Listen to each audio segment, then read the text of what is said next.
கீவில் Ukraine அதிபர் ஜெலன்ஸ்கியுடன் பிரதமர் மோடி சந்தித்திருக்கும் காட்சியை பற்றிய அண்மை செய்திகளை தற்போது பார்த்துக் கொண்டிருக்கிறோம். கூடுதல் விவரங்களுடன் செய்தியாளர் ஆண்டன் இணைக்கிறார். ஆண்டன், இது பற்றிய விவரங்களை பதிவு செய்யுங்க.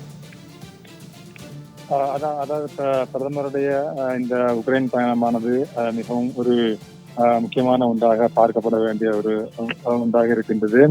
என்றால் போரால் பாதிக்கப்பட்டிருக்கக்கூடிய சூழ்நிலையில் உக்ரைனுக்கு பிரதமர் நரேந்திர மோடி சென்றிருப்பது என்பது உக்ரைன் நாட்டிற்கு ஒரு இந்திய பிரதமர் மேற்கொள்ளும் முதல் பயணம் என்பதும் குறிப்பிடத்தக்க விஷயமாகும். இது போன்ற ஒரு சூழ்நிலையில்தான் இந்த பிரதமருடைய இந்த விஜயமானது கண்டிப்பாக ஒரு முக்கியமான ஒன்றாகவே பார்க்கப்படுகின்றது. என்றால் அந்த போர் நாம் பார்த்தது போல 2022 ஆண்டு பிப்ரவரி 24 அன்று அதிகாலையில் உக்ரைன் மீது ரஷ்யா போரை துவக்கியது. இதில் நாம் பார்த்தோம் ஆயிரக்கணக்கானோர் இதில் படுகொலை செய்யப்பட்டனர் என்பது அனைவரும் அறிந்ததுதான். ஆனால் இதில் எத்தனை பேர் உயிரிழந்தார்கள் என்பது தொடர்பாக அதிகாரப்பூர்வமாக தெரியாது. ஆனால் இதில் ஏராளமான குழந்தைகள் உட்பட குழந்தைகள், பெண்கள் என அனைத்து தரப்பினரும் இந்த போரினால் மிகவும் ஒரு துயரகரமான ஒரு நிலைக்கு தள்ளப்பட்டு உயிரிழந்ததை நாம் அனைவரும் அறிவோம்.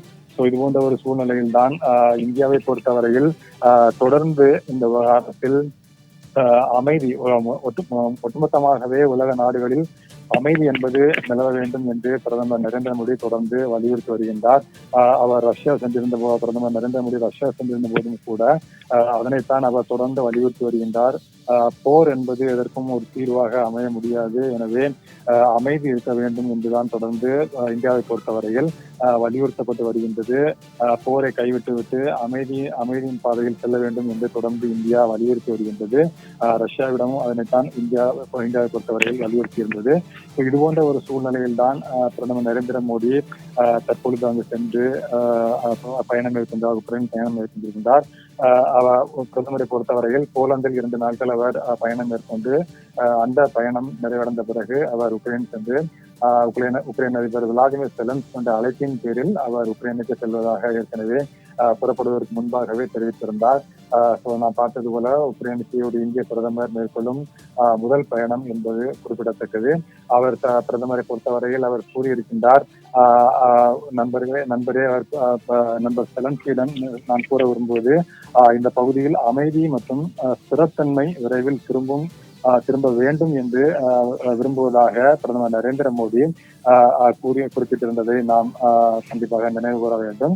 இந்த விஜயமானது இரு நாடுகளுக்கிடையேயான விரிவான தொடர்புகளை மேலும் மேம்படுத்தும் என்றும் பிரதமர் ஏற்கனவே குறிப்பிட்டிருந்தார். நாம் பார்த்தது போல அந்த அமைதியின் பாதையில் திரும்ப வேண்டும் என்றுதான் தொடர்ந்து பிரதமர் வலியுறுத்தி வருகின்றார்.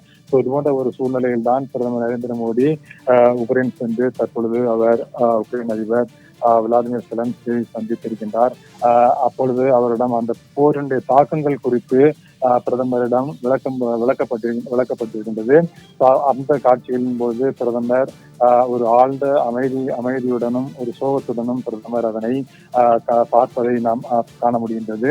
அது போன்ற ஒரு சூழ்நிலையில் தற்பொழுது அங்கு ஒரு போர் மூண்ட அந்த சூழ்நிலையில் அந்த பாதிப்புகள் இன்னும் முற்றிலும் இயல்பு நிலைக்கு திரும்பாத ஒரு சூழ்நிலையில் இந்திய பிரதமர் ஒருவர் உக்ரைன் நாட்டிற்கு சென்று அங்கு இருக்கக்கூடிய அந்த நிலைமையை தற்பொழுது பார்த்திருப்பது என்பது முக்கியமான ஒன்றாக பார்க்கப்படுகின்றது. பிரதமர் இந்த பயணம் ஒரு முக்கியத்துவம் வாய்ந்த ஒன்றாக தற்போதைய சூழ்நிலையில் பார்க்கப்படுகின்றது. உக்ரைன் அதிபருடனான பிரதமர் மோடியின் சந்திப்பு குறித்த விளக்கங்களுக்கு நன்றி ஆண்டன்.